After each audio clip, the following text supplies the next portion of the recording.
عمران خان صاحب کو بھی عقل آ گئی کہ پین اسلامزم کا ابھی وقت نہیں ہے، وہ وقت آئے گا جب گراس روٹ سے، نیچے سے اٹھے گا، باٹم اپ یہ آپ کے ادارے، آپ کے انسٹیٹیوشنز، آپ کے میں کرپشن کی کمی، اس کے بعد یہ جو پین اسلامزم والا خواب ہے یہ اپنے آپ آ جائے گا۔ اس وقت آپ اگر چائنا امریکہ کے ساتھ جنگ کیے بغیر اپنی رسپیکٹ قائم رکھ سکے اور پین ایشینزم لے کے آ سکے تو اسلامک کنٹریز جو ہیں وہ بھی اپنی رسپیکٹ رکھتے ہوئے جنگ کے بغیر، خون خرابے کے بغیر وہ جو ہے اپنی رسپیکٹ اور اپنی پین اسلامزم کو لے کر آ سکتے ہیں۔ خون خرابہ ضروری نہیں ہوتا۔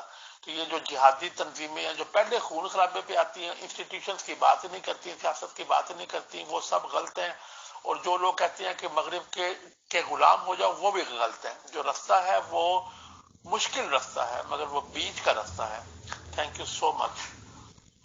آج کا یہیں پہ فنش کرتے ہیں، کیونکہ سوال رہ گیا ہو، گیپ رہ گیا ہو، کوئی نہ کوئی تو ہوگا، چونکہ ٹاپک بہت کمپلیکیٹڈ تھا تو پلیز معاف کر دیجیے گا، اور یہ سوال و جواب میں اس کا جواب دینے کی کوشش کروں گا انشاءاللہ۔ محترم اکبر چودھری صاحب اور سبھی گروپ ممبرز، السلام علیکم۔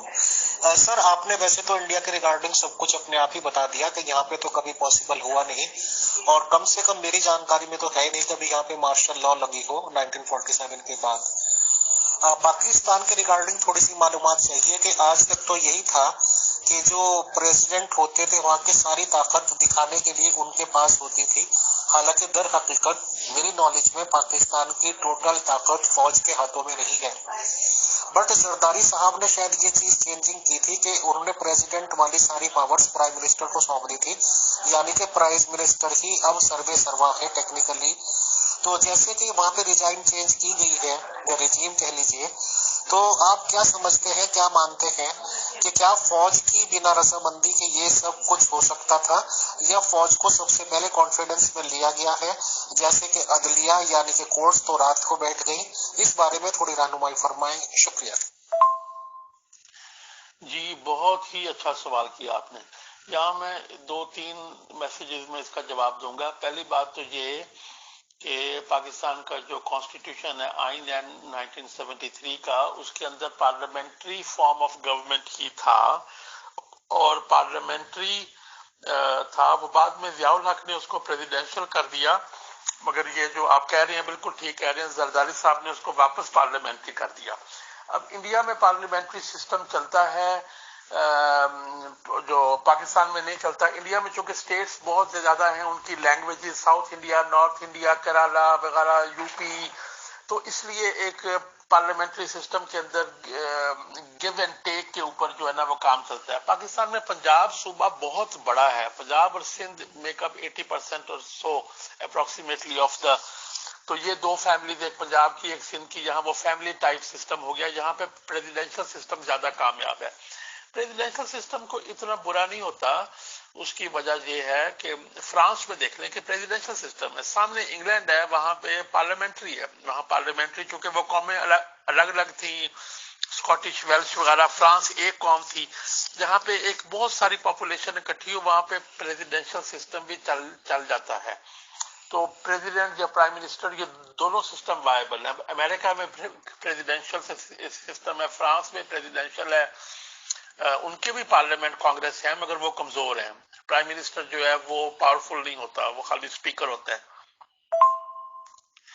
دوسرا حصہ آپ کے سوال کا یہ ہے کہ فوج جو ہے وہ شامل ہوئی تھی اس رجیم چینج میں عمران خان کی کہ نہیں، تو رجیم چینج تو یہ ڈیموکریٹک انسٹیٹیوشنز کے ذریعے ہی ہوئی، اس میں تو شک نہیں ہے، مگر لوگوں کو پیسہ دیا گیا، لوگوں کو گارنٹیز دی گئی، اس کے اندر کیا کردار ہے فوج کا اس کا مجھے علم نہیں ہے، مگر دیکھیں فوج جو ہے نا وہ، میں فوج کو کریٹیسائز اس لیے نہیں کرتا کہ they are a last resort. آج کے دن ڈان میں ایڈیٹوریل آیا ہوا ہے کہ ہمارا فیل سیف میکنزم ٹریگر ہوا ہے، یعنی کہ فیل سیف میکنزم جو ابھی اکنامک صورتحال ہے اس پہ فوج نے تینوں فائنانس منسٹرز کو، تینوں پارٹیز کے فائنانس منسٹرز کو اکٹھا بٹھا کے کہا ہے چلو بیٹھو کام کرو، یہ ہمارا فیل سیف میکنزم ہے۔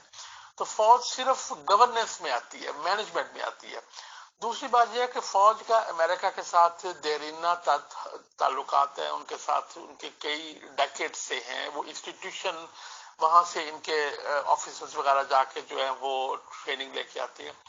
تیسری بات یہ کہ فوج جو ہے وہ اس نے امریکہ کی ملٹری اسٹرینگتھ دیکھی ہوئی ہے، وہ صرف اسٹرینگتھ کو کمپیئر، ان کی ساری زندگی اس چیز میں گزری ہے کہ وہ اپنی اسٹرینگتھ دیکھے، انڈیا کی اسٹرینگتھ دیکھے، روس کی اسٹرینگتھ دیکھے، امریکہ کی اسٹرینگتھ دیکھے. ان کو پتا ہے کہ امریکہ ایک اسٹرانگر آرمی ہے اور ان کا کام ہے کرائسس کو مینج کرنا، جنگ کو مینج کرنا.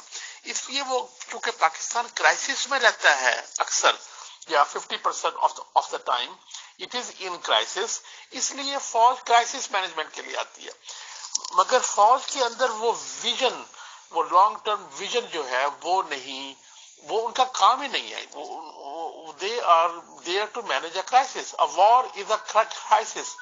وار آ گئی، جنگ ہو گئی، انہوں نے کرائسس کو مینج کیا. تو آپ کے اب سوال کا جواب یہ دیتا ہوں میں کہ یہ فوج کے علم میں تھا یا نہیں تھا. They are just trying to manage a crisis situation. اس کرائسس میں لے کے آنے والا، وہی میں نے جو ابھی پچھلی گفتگو میں کہا کہ پہلے وہ ٹرسٹ کو انڈرمائن کرتے ہیں. وہ آئے، انہوں نے آ کے یہاں پہ پولیٹیشینز کے ساتھ رابطے کیے، یہ کیا وہ کیا. کیوں ہماری انٹیلیجنس ایجنسی اسٹرانگ نہیں تھی؟ کیوں ہم نے پہلے عمران خان نے وہ جب امریکن جو ایمبیسڈر ہے وہ آ کے پولیٹیشینز کے ساتھ وہ رابطے کر رہا تھا، اس وقت کیوں اس کو جو ہے ان کو نہیں پکڑا، ان کو نہیں چارج کیا، یا ان کے اوپر انٹیلیجنس کیوں نہیں لی؟ ٹھیک ہے، وہ وقت تھا. تو اب جب وہ جو ہے نو کانفیڈنس ہو گیا، جیسے بھی ہوا، فوج نے تو مینج کرنا ہے. فوج کے لیے برابر ہے سب. whoever manages the economy keeps the people happy, keeps the army happy and keeps the people relation to the army. The army is happy. کیونکہ آرمی نے ریکروٹ کرنے ہوتے ہیں جوان فرام دا پاپولیشن، اور they need the support of the population. تو یہ جو آرمی بھی ایک انسٹیٹیوشن ہے نا، ریسپیکٹیبل. تو اس لیے آپ کے سوال کا جواب یہ ہے کہ Army doesn't really care. They are managerial. Their job is crisis management. War is a crisis. ان کو ساری زندگی ٹریننگ ملتی ہے کرائسس مینجمنٹ کی. اب یہ انہوں نے مینج کیا یہ کووڈ والا، یہ NCOC کے ذریعے کووڈ کو مینج کیا. کوئی نیچرل ڈیزاسٹر ہو جائے اس کو یہ مینج کرتے ہیں. اب یہ اکنامک کرائسس ہے، اس کو یہ مینج کریں گے.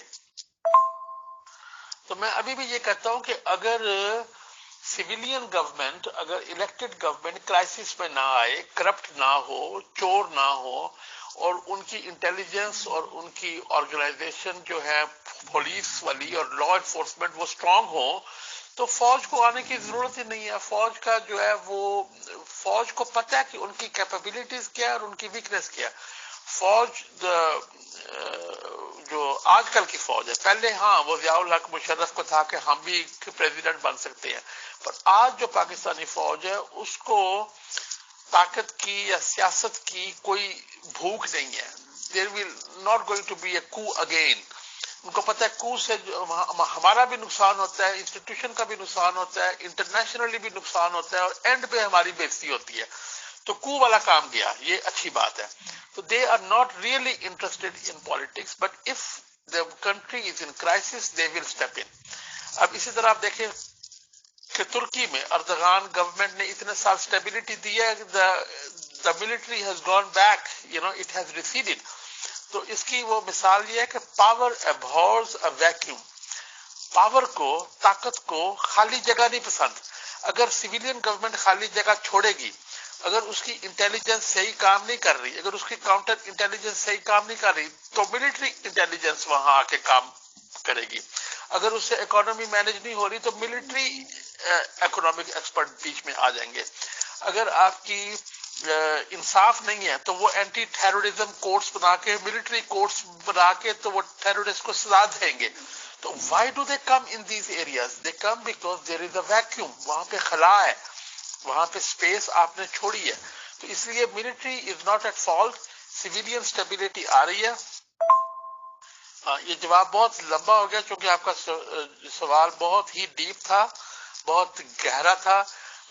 سویلین اسٹیبلٹی پاکستان میں آ رہی ہے. Every year that goes by is better. ابھی بہت سارے کانسٹیٹیوشنل ایکسرسائز ہوئی ہے جو کہ چیزیں کبھی ہوئی نہیں تھی پاکستان میں. نو کانفیڈنس سکسیسفل ہوئی ہے فرسٹ ٹائم. اس کے بعد ٹرانزیشن آف گورنمنٹ ہوئی ہے، یعنی کہ اقتدار جو ہے اس کا انتقال ہوا ہے ایک پارٹی سے دوسری پارٹی پہ without caretaker government. It has been messy, مگر بہت سارے سبق جو ہے پاکستانی ڈیموکریسی سیکھ رہی ہے. It is stronger. Pakistani military is stronger. It is not going to play an overt political role again. یہ ساری اچھی باتیں ہیں. تو it is part of the evolution of the country. It's part of the ارتقاء. So I'm very optimistic that things will turn out for the better. پھر یہ جو لوگ کہتے تھے عمران خان نے مہنگائی کی، عوام بھی تو بے وقوف تھی نا، ان کو بھی دیکھ لیا کہ مہنگائی جو ہے وہ کوئی حکومت نہیں کرتی، وہ مارکیٹ فورسز کرتی ہیں.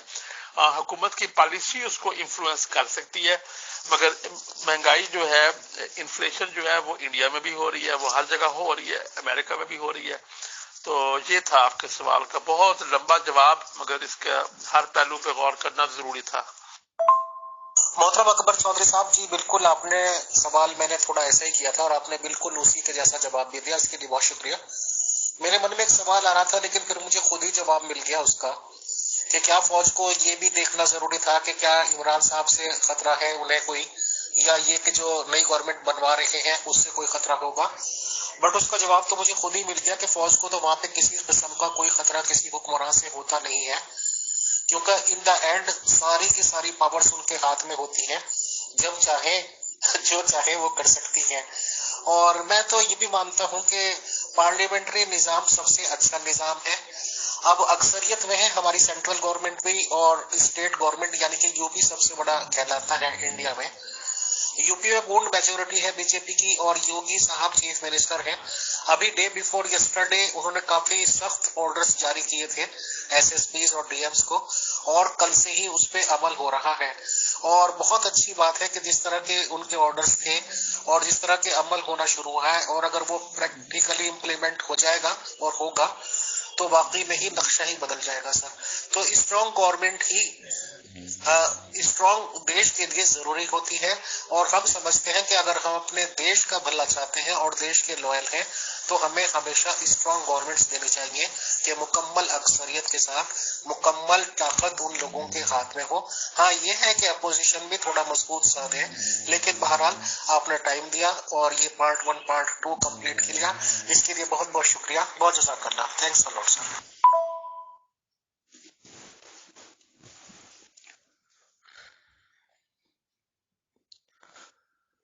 محترم اکبر چودھری صاحب جی بالکل، آپ نے سوال میں نے تھوڑا ایسا ہی کیا تھا اور آپ نے بالکل اسی کے جیسا جواب بھی دیا، اس کے لیے بہت شکریہ.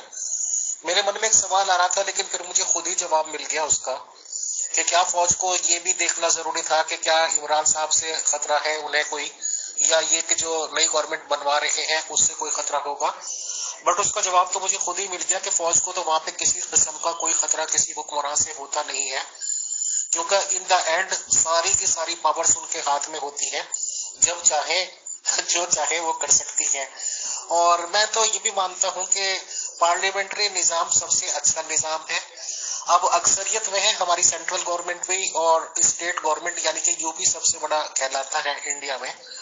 یو پی میں پورن میجورٹی ہے بی جے پی کی، اور یوگی صاحب چیف منسٹر ہیں. ابھی ڈے بیفور یسٹرڈے انہوں نے کافی سخت آرڈرز جاری کیے تھے ایس ایس پیز اور ڈی ایمز کو، اور کل سے ہی اس پہ عمل ہو رہا ہے.